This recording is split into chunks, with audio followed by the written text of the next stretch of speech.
explain my thoughts responding to Jeff's video. Like a response video, but here we go. Anyway, in the video, Jeff on the right was talking about how people on the right use identity politics just as much as the people on the hard left who use it for their own political purposes. For example, Blexit is a form of identity politics. Jex sticks for Jewish, Latinos, Lexit. And for example, we are very happy, Jeff mentioned in the video, he said we're very happy when we see a black person move from liberal to conservatives and we kind of parade them around.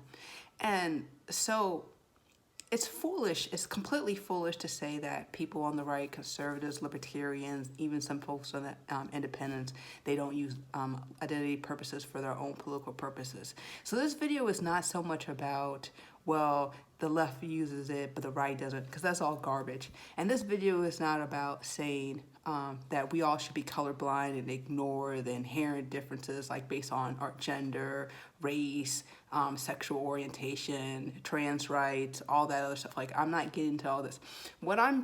This purpose of this video is to explain to you the dangers of any forms of identity politics.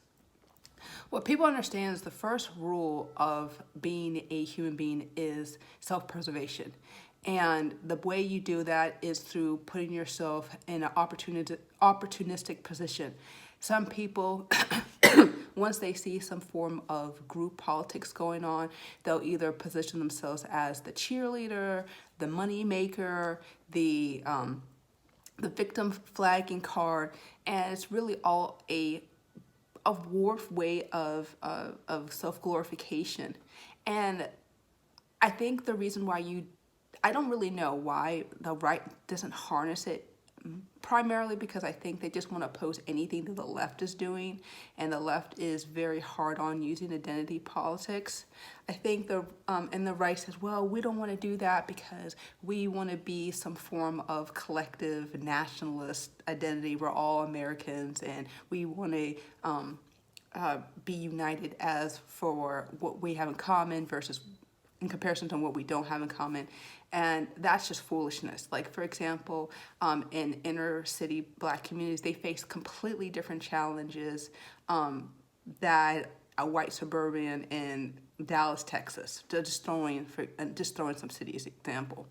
Another example is I grew up primarily in a upper middle class Jewish community. That was completely different than if, let's say, I grew up in Tacoma Park, Maryland, which is predominantly full of immigrants, Hispanics, African, completely different environments. You cannot ignore the different cultural barriers and just say, well, we're all just Americans. Like, that's just completely foolish. My problem is that, and I have never seen anybody address this, is that how in the world can you say you're connected as a unified group without having charlatans, grifters, opportunistic, victim card hustlers, and all of that other stuff? So Jeff's solution was that let's not ignore identity. Let's not ignore our background based on our gender or our cultural background. Let's just speak to each individual community and present conservative solutions without not getting into the whole rabbit hole of victim card mentality. And my thing is, I don't know how you avoid it. I don't know how you avoid it, because people by nature want to try to put themselves in the spotlight, and you're always going to have race baiters, hustlers.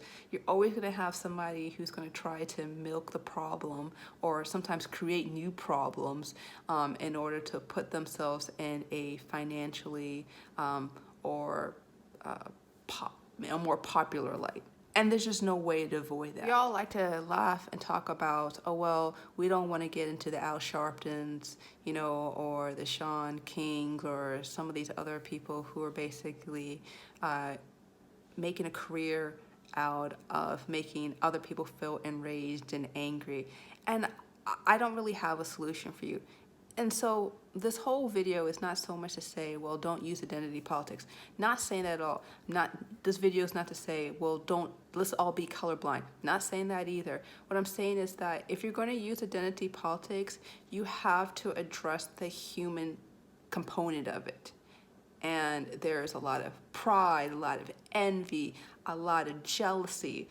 You need to address those issues to weed out the people or weed out the ideas that can spawn the monster that you see that's going on at the left. So those are my thoughts.